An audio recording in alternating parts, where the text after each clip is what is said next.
You know, compassion isn't something we plan. It's not about who deserves it or who looks like us. It's about the moment, the quiet, uncomfortable moment, when you see someone hurting and decide to stop. I used to think kindness was weakness, until I heard the story of a man who proved that real strength walks with mercy. The road from Jerusalem to Jericho was long and cruel, a twisted path through dust and stone, where danger hid behind silence. A traveler walked it alone, his robe tattered from days of journeying. He carried a small bag, and with it, the last of his hope. The sun burned above him.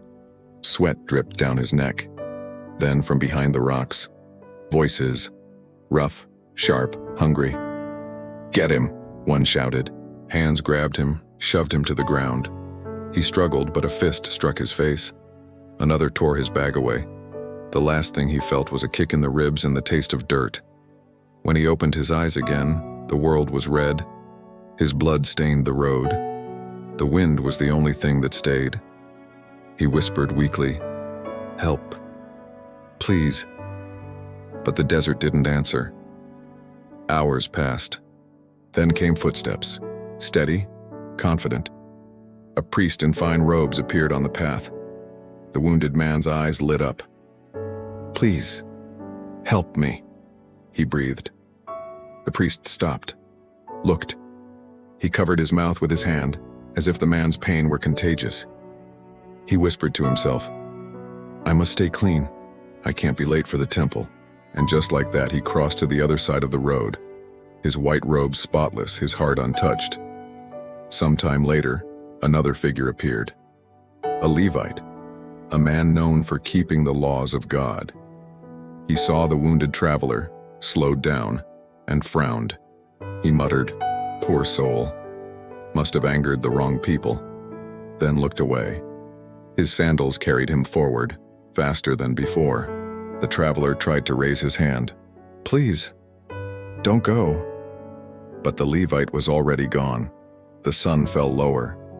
The road grew quiet again. Then, in the distance, the sound of hooves. Slow, gentle. A Samaritan approached. His cloak was simple, his face worn from long journeys. In that land, Samaritans were despised, outsiders, considered impure. People spat when they passed. He saw the man lying in the dust and pulled his donkey to a stop. For a long moment, he just stared. Then he got down. The traveler flinched. "Don't hurt me. Please." The Samaritan knelt beside him. His voice was soft. "I won't. You've suffered enough." He tore a piece of cloth from his own sleeve and wiped the blood from the man's face. He poured oil and wine over the wounds, wrapping them carefully. Then, lifting the man with effort, he placed him on his donkey. They rode slowly through the fading light. When they reached the nearest inn, the Samaritan knocked hard. "Please," he told the innkeeper, "take him in, feed him, let him rest." He pulled 2 silver coins from his pouch and placed them on the counter. "Use this for his care," he said. "If it costs more, I'll pay when I return." The innkeeper hesitated. "But he's not one of your people." The Samaritan smiled faintly. "Pain doesn't know people." And with that, he left, quietly, without waiting for thanks. When I first heard this story, I thought it was about religion. But as I've grown, I see it's about something deeper, something painfully human. The priest had purity. The Levite had position, but only the Samaritan had compassion. True neighborliness isn't about who lives next door. It's about who stops when everyone else walks away. And maybe that's what wisdom really is. Not knowing all the answers, but seeing someone suffering and saying, "I can't fix everything now, but I won't pass by." Because one day we're all that traveler on the road, hoping a stranger will stop.